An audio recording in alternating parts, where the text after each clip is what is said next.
How's it going, everybody? Nico here with the Wooden Spoon Podcast, a special episode of the Sit-Down. We have a UFC fighter, the Ultimate Fighter Season 27 champion, Michael Trizano. Thank you so much for coming on, Mike. I really appreciate it. Sorry if my intro is not as good as Bruce Buffer, but have to make it. No, I appreciate it, man. Anytime. Yeah, so tell me a little bit about what's going on. How are you handling the pandemic? I mean, I've been fine. Nothing really has changed. I'm healthy. Family's healthy. Can't complain. Just been training. I had another minor knee surgery, so just to clear out some scar tissue, and just been rehabbing that and looking to make a return sometime towards the end of the year. Awesome. That's exciting stuff. So this is like an Italian-American podcast. So give us a little bit of backstory on maybe your heritage, your family. I know I was, when you were on The Ultimate Fighter, they interviewed you about, you have 100 cousins, something crazy. So I'm mainly Italian. That's like more like the Irish side. The Irish side is huge. My Italian side is actually very small. Mm-hmm. It's not your like run-of-the-mill, like big Italian family. No. I mean, I'm very close with everybody in my family. I honestly, I'm Napolitan and Calabrese. All right. So I can't remember who it was. I think my grandmother's from Naples and my grandfather is from Calabria, but they were born here, mm-hmm. and their parents were right off the boat. Oh, nice. So, nice. Yeah. I mean, I didn't get the opportunity to learn Italian. I wish I did, mm-hmm. but they were like the typical immigrants teaching all their kids English because it was like frowned upon to learn Italian. So we kind of got the short end of the stick. I know. I'm slowly trying to learn that right now. So that's my dilemma right now.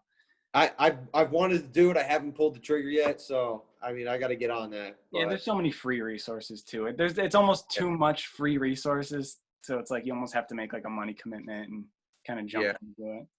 Yeah, absolutely. I mean, if I was going to do it, I'm going to do it right and go all out and maybe do like that Rosetta Stone. I know that's pretty good. Yeah, it's expensive, but it's good. Yeah, for sure.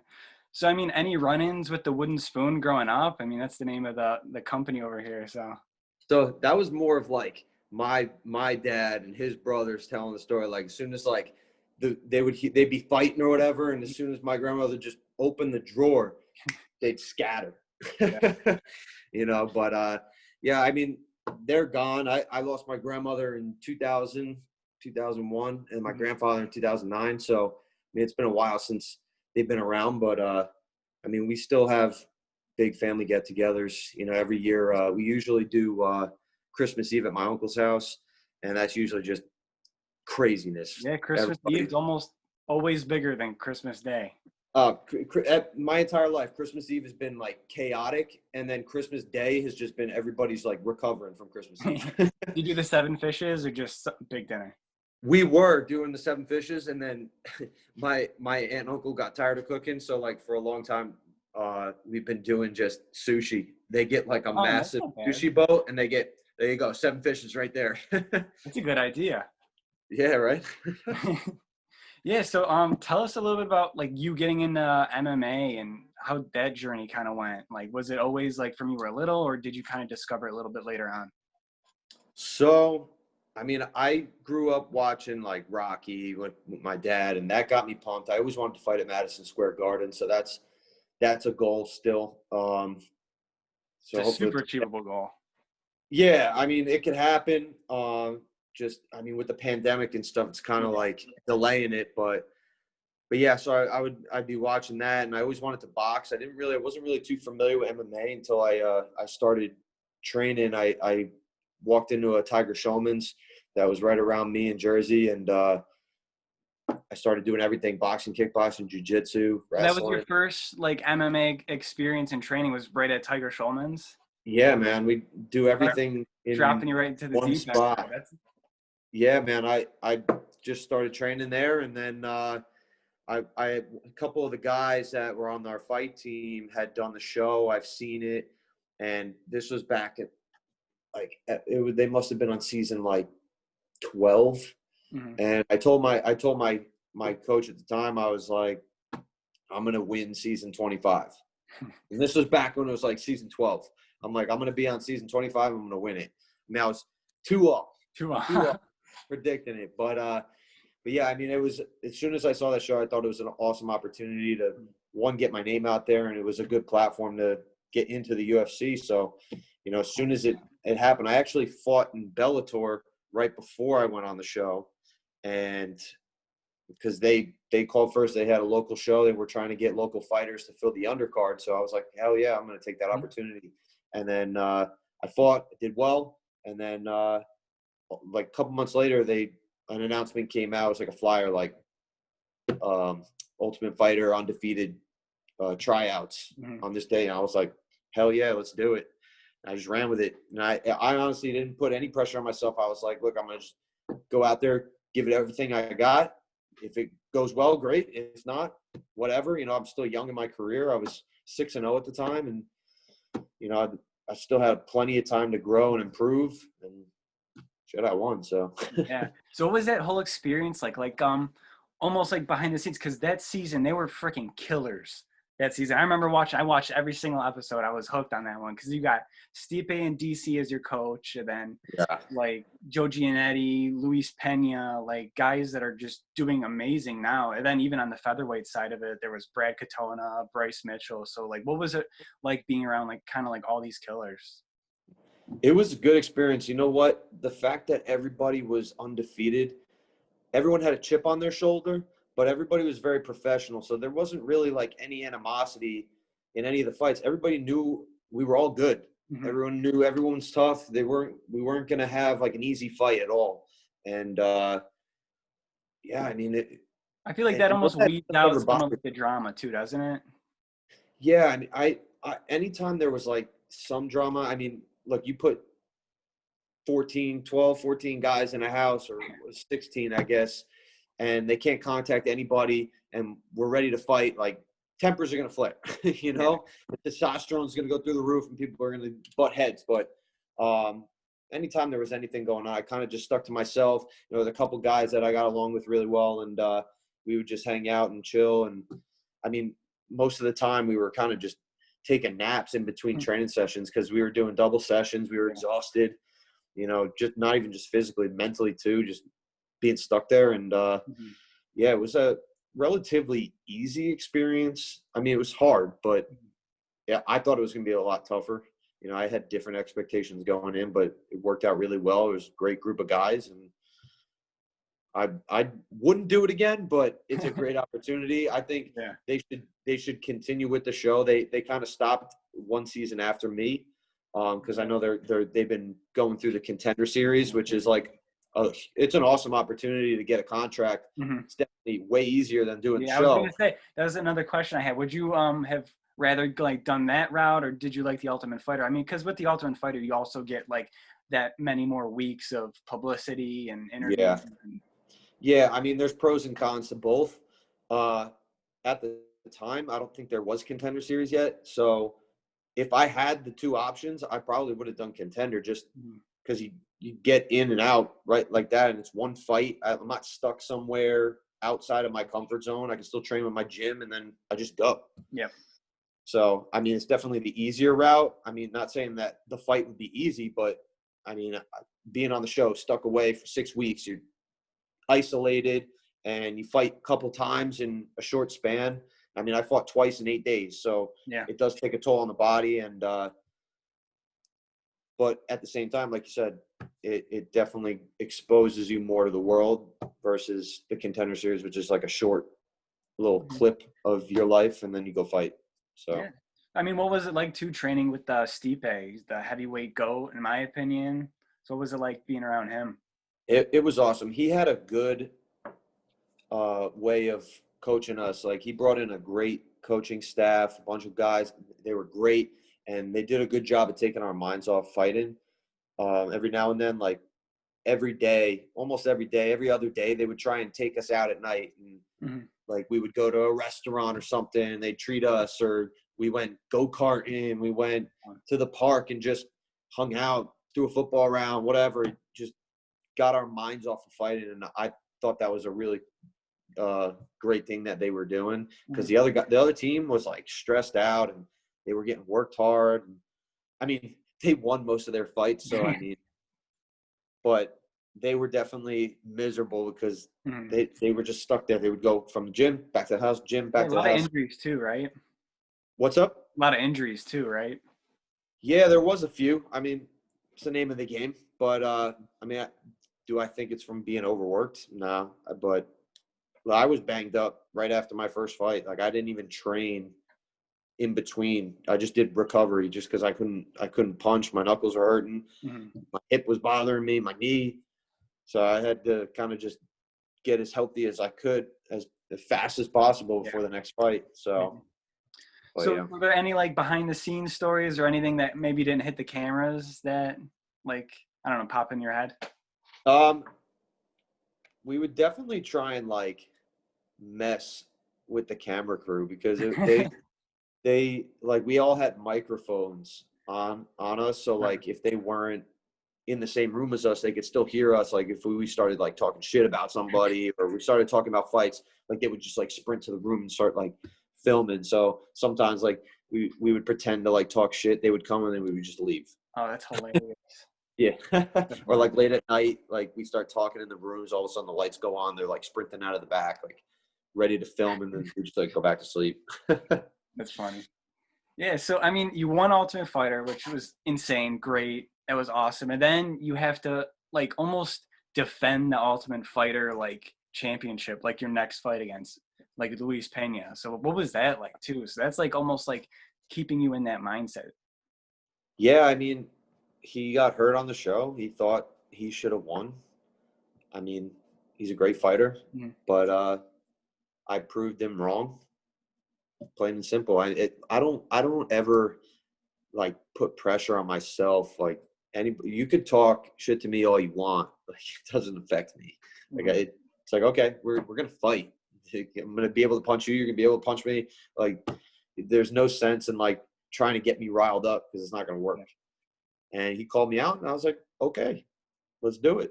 Yeah, I mean that takes balls to defend. Like, you're almost defending the Ultimate Fighter title, which is, I mean, that's ballsy in my opinion. And you went out there and you made your statement. Yeah, it definitely. It's cool that it stays with me. And when they like announce me in the fight, they announce that I was the Ultimate Fighter winner, which is cool. It's almost like when they announce you as like a UFC champion, you know. So I do feel like I should go out there and really put pressure on people because my name's out there. They're going to see me as a target, and they're going to want to fight me like, oh, he's the Ultimate Fighter. Let's see what he's made of, you know? So I'm going to have to go out there and really hold my own and put pressure on other people and take it to them because I got that title right on me. So. Yeah, and that was the same card as Korean Zombie Yair, right? Yeah, that was an awesome card. Did you get to see the fight too?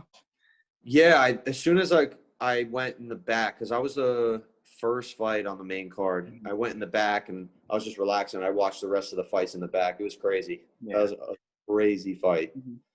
Now, is there anything like in behind the scenes, like even just being in like an event like that, any like behind the scenes that like people really wouldn't know about like being in the UFC? I mean, not really. We kind of just like relax. I mean, for me, I don't really do too much during fight week. Like, I'll do light workouts, you know, to keep the body loose.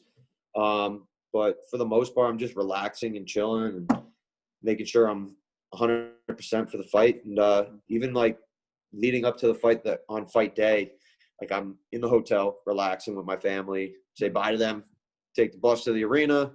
I'm just in the back with my coaches, and we kind of just shoot the shit and laugh, make jokes, and mess around, and then start warming up, go out there, fight, come back in, and there's like they always have like a lot of food in the back and stuff like that. So we, after like cut weight and fighting and stuff, we can finally eat garbage and just like relax a little bit. So I think that's like my favorite part, is after the fight, being able to relax, go eat, have some ice cream. I was gonna say too, that's a tough thing, being Italian and then being a fighter. Because I mean, I've cut weight, I've wrestled and boxed, so I've like cut weight, and my mom's cooking veal parm and pasta. Yeah. Like, well, I'll stick with my salmon for tonight. But Yeah, I tell you, that's usually the first thing I'm craving after I fight is like a big Sunday dinner with the family. Like every time I'm always like, Dad, like get ready, like I want a big Italian dinner. That's what I want. that's awesome. Always. What's your Can't. family's reaction to like fight week and everything? Are they like even more nervous than you, or? Oh yeah, I mean they're nervous, but they get pumped. Like I always bring like a ton of family to the fights. Like no matter where the fight is, it could be anywhere in the world, they're coming. Yeah, No classic. matter what. They even said like if I book a fight like during quarantine, they're somehow getting there. Like so it's always a good time. We always go out and celebrate afterwards. And but it's good to have a big support behind me. Yeah, I mean that's all. I mean, you couldn't really ask for much more than that. That's great. Yeah. Yeah, so I mean, you're kind of coming off a little bit of a loss. You dropped down to featherweight too. What was behind that decision? Well, I was a featherweight before I went on the show. I just did Okay. 55 on the show because I didn't have to cut weight and I was going to be stuck there. And if I was going to fight multiple times, it doesn't make sense to have to kill myself the whole time. I wanted to at least enjoy the process and not have to cut too much weight. So 55 was no brainer. Mm-hmm. Yeah, then you dropped down to featherweight. You had a tough recent fight last year, and now you're kind of coming back. What are you kind of looking for on the horizon? You said maybe a fight at the end of the year. Anything like in particular? Yeah, maybe the end of the year. Not sure yet. I'm finally like healthy. Mm-hmm. I mean, the last couple of years, I've just been banged up, and like my last fight, especially, like I was only in there at like 50%. You know, obviously hindsight's 2020, but you know, looking back, moving forward, I won't take a fight if I'm that banged up. Yeah, It's kind of just like a stubborn decision to make because I was just like, screw it, I'm gonna fight, like whatever. But probably wasn't the smartest idea. You learn. That's it. for sure. I forget who said it. Somebody said recently, like there's no off season to fighting, so you're like constantly training, constantly banged up. So it's kind of tough to get a full recovery like that. Yeah, I mean, after a fight, I usually like will take a week off and just relax my body. I'll just do like recovery stuff, maybe train lightly, but I don't go too crazy. Depending on how banged up I am, sometimes I'm fine and I just get right back to work. Other times I need maybe a little bit longer than a week, you know, so you never know. You go into a fight.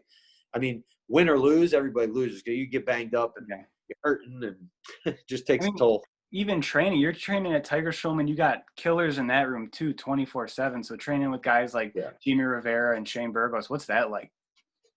It's awesome. Yeah, we've been beating each other up since before the UFC days. So it's good to have a room full of guys with the same mindset that we're just trying to go out there and take out the other person in front of us, and we're trying to make a name for ourselves, and we all help each other, and it's a great environment to work in. For sure.